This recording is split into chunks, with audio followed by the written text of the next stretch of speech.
What is your 2023 resolution or word for the year? If you're experiencing thinning or brittle hair and regular or occasional hair loss, your resolutions should focus on whole body care. And if you need the one word reminder, think stimulation. Hello, thank you for listening to Thyroid Hair Loss Connection podcast, a science-based, honest, candid conversation about how your thyroid affects your hair. You will learn practical solutions to hair growth, healing your thyroid, and balancing hormones with holistic nutrition approach and the latest treatments. Your hosts, me, Nataliia Sanzo, a registered dietitian, aka Nashville thyroid expert, and Kimberly Vaughn, a board-certified trichologist, hair loss specialist, and coach. To stay up to date on the latest topics, make sure to subscribe to our channel. We also cannot do this without you. Send us a question to the link below and tune in each week for the answers. Now, let's head to the show. Nataliia, glad you're here today to help us dive into the hottest topic of 2023, the 5 keys to healthy, clean scalp and to strengthen your hair. Hi, Kimberly. I'm so excited to hear what you came up with because I know you prepared for this podcast and you gathered together the best tips and tricks our listeners can implement today to improve their hair growth. Oh, yes. And there are so many, but I've tried to narrow it down to 5 keys. You know, we've had a previous episode. Listeners, if you haven't checked this one out, we have the pros and cons or the myths and the fables, if you will, back in our first season of what works and what doesn't, right? For a healthy scalp and to grow your hair. This particular episode, though, we're going to focus specifically on the hygiene of the scalp and making sure that we give our listeners 5 key tips and takeaways so that they can practice this at home and really make a difference in a new routine into 2023. We all know the importance of hygiene for our body and our teeth, which is pretty straightforward, right? Take a bath or a shower, especially when you're smelly, and wash those smelly areas specifically with soap. Brush your teeth after each meal, or at least twice a day, and do not forget to floss. Now that's from the dentist. These directives do not seem to vary much across the United States, and I'm sure most countries are very much the same. The controversy actually comes about when our listeners and our consumers begin searching online, good Google, here we go, or Yahoo, and asking advice from friends and family on how often and how frequently or how they should actually be shampooing their hair. Every day, we have new clients that walk through our doors at HPI with varying explanations on why they shampoo daily or why they only shampoo twice a week, all the way to twice a month. So, listeners, in today's episode, we will share these 5 optimal care keys and tips to help you develop a new routine for your particular hair and scalp concerns. So let's kick this off by providing the list. So the first is we're going to start with cleaning our scalp. Now, Nataliia, you know when you started coming to HPI, we had a nice little discussion about how many times to shampoo and the importance of cleaning your scalp. What do you remember about that when you first came in? Well, first, I don't remember much because you know how you try to block out the information or the stuff you don't like? Your brain is just so...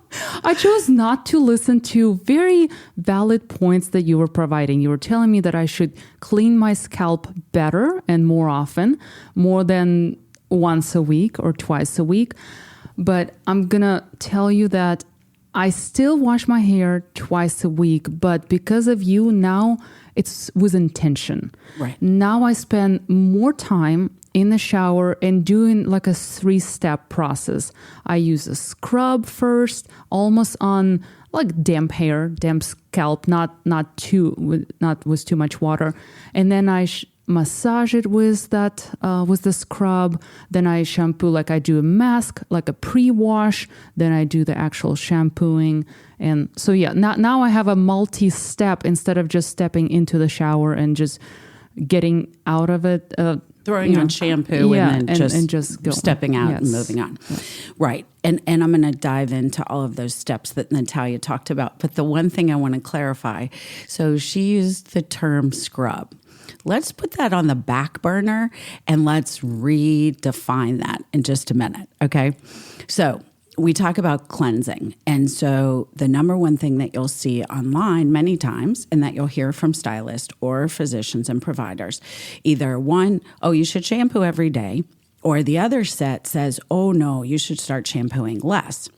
So there's reasons for both of those answers. What we want to do is to help you, the listener, break this down.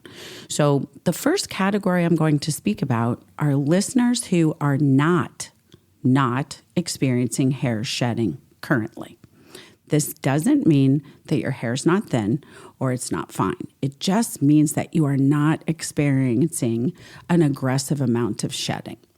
So the first thing that you're going to do is select the proper product, first and foremost.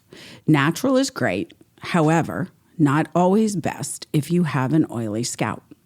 So be aware of one important fact, that your hair and your scalp are completely different and need to be cared for very differently, i.e., check the pH levels of all the products that you're using. Your scalp is a differing pH than your hair. Thus, we need to make sure that we're cleansing our scalp differently than we are our hair. I know I just said that, but I'm going to say it again and again and again because it is so key to the success of a clean, healthy scalp. The next is that if you're having a hard time understanding what is the proper product to use, I want you to do a couple of things. One, if you feel like your hairstylist is really in tune to what's going on with your hair and he or she seems to be aware and understand thinning hair and hair loss, then ask them for their advice on scalp care. Otherwise, definitely jump in and check out our website. I'm going to give you some names of 3 different product lines step 3 or 4 here that will give you some other alternatives if you do not have that professional in your life right now. And certainly, as Nataliia and I have always mentioned, jump onto this website, click, to schedule a 15-minute analysis with us. Either one, because all these issues that I'm explaining about the scalp definitely go much deeper than this. And the next category of listener is that listener with the active shed and the listener who has very fine, thin, fragile hair. And before I step into this explanation on cleansing for the best keys for cleansing with this client who truly has that fine, thin hair, one of the keys is, Nataliia, really diving deep, right? And making sure there's no other underlying issue. Absolutely. Yes, you can be shampooing your hair and doing all the steps that you mentioned daily. But if your thyroid lab work is not in optimal ranges, if you have vitamin mineral deficiencies, if you have high stress, none of those techniques will save you from shedding your hair. That's exactly right. So, number one, get in tune with what's going on with your body. So, again, for you listeners with the fine, fragile hair that are actively shedding now, proper cleansers are key to begin this scalp routine. And just remember, this scalp routine is going to be paramount for your success in slowing that shedding down and expanding and strengthening the existing hair that you have growing today. So first, we want you to go back and we want you to check in with your stylist. Typically that individual is someone that you trust and that you've been working with. However, I will say, in defense of all stylists, they are taught very, very little about trichology and hair loss in school. So do not feel disappointed or let down if they don't have the proper answers or the products that they have recommended to you in the past have not worked. I want you to look around your neighborhood, look around your community, look within your state, and see if there's a trichology team that is there that you can reach out to and have an online consultation, at least. Furthermore, certainly if you can get into a clinic, you want to go in and have a trichoscopy performed on your scalp and truly get to the nature of the reason for the loss. Now, here's the step where I was mentioning. If you do not have a recommendation or a professional that's able to advise you, then we would like you to jump on the website, on the e-store, look at the differing lines. There's 3 treatment lines that we truly have. One is called Replinology. Its tagline is 21 to grow, and the product is very natural. It's very easy to use, but it's very different than a typical natural shampoo. The next is going to be by the company Hair Loss Control Center, easily named, or the acronym is HLCC. This is actually the product line that we have Nataliia using. And when she talked about the scrub, what she's actually describing is a pre or a post cleansing product that we apply to the scalp. It remains in the scalp in post-shampooing. Pre-shampooing, we like to leave it on for about 10 minutes. But it is a differing pH, so it helps start to break down and remove the buildup of oil and dead skin that's laying on the scalp. You know, with our skin, Nataliia, we can go and have a facial, right? Or have any kind of skincare or body care treatment done. And the first thing that we do, or that the professional provider does, is exfoliate and slough off, right? All of that dead skin. And then we can even be more severe and have peels done to where they're even more aggressive. However, we can't be that aggressive with our scalp, because then if our hair is already fragile and it's thinning, we're going to break that hair at the root. And so now we're just defeating our purpose, right? So we have to be careful. The third product that I wanted to mention, which is also on the website, is a product called Triphasic. This is a treatment line by a very high-regarded European manufacturer, Renee Ferderer. They are very focused on scalp care. They also have a line that we feature on our e-store. So we've talked about cleansing the scalp. Now let's move to the next phase of where we talk about that stimulation.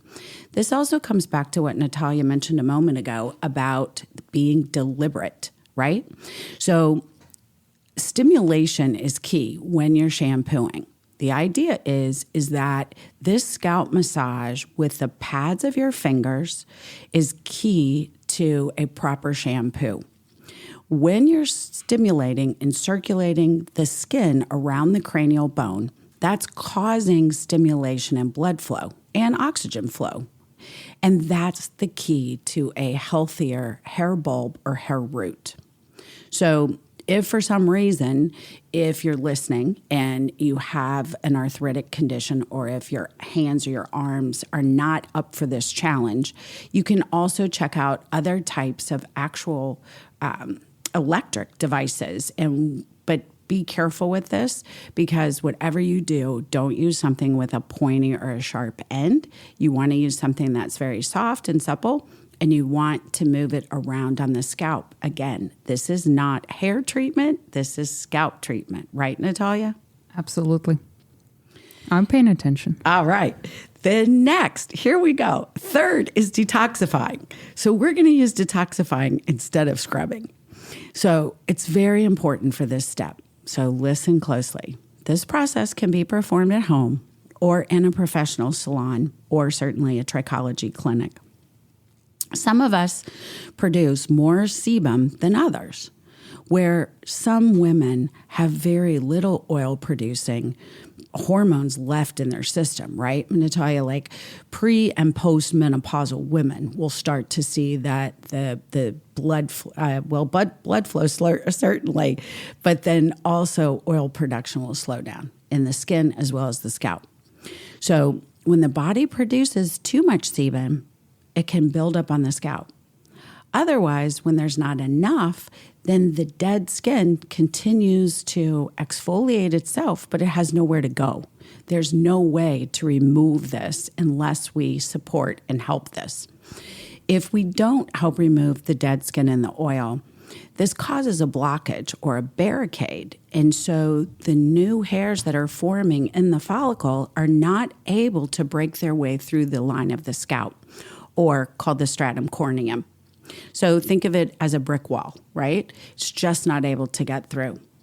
So best solution here is recommended to detoxify the scalp at least once a week for the first 3 to 4 weeks when you start this treatment process.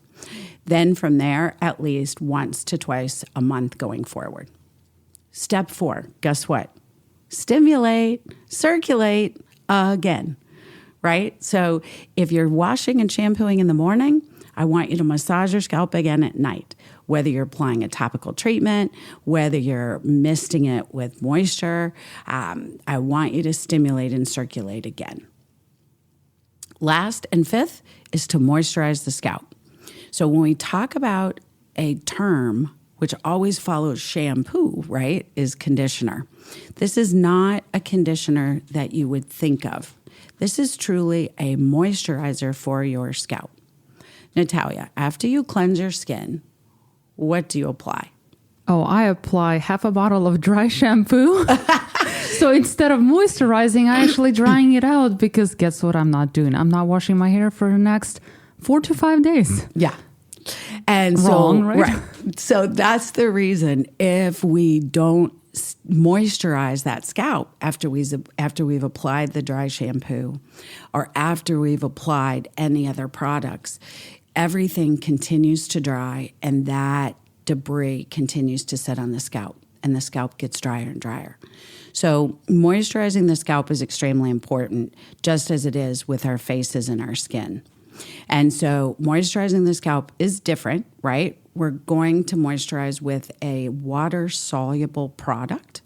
And this is a true moisture-absorbing product that's free from heavy oils. And when I talk about oils, listener, I'm talking about polymers, petroleum, keratins, all the things that you see on the back labels of your products.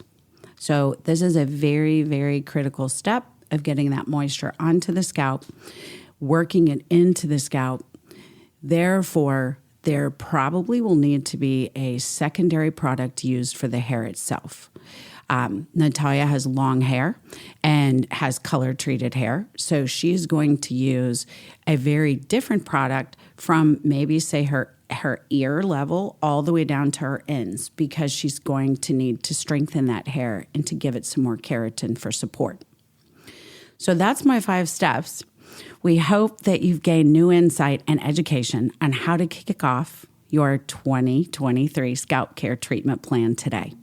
And as always, if any of the steps that I've explained need additional clarification, don't hesitate to connect with Nataliia. We both offer a 15-minute analysis. Select the Book Now consultation buttons below this episode or on our websites, and we'll get you taken care of as soon as possible. And until next time, make it a great hair day.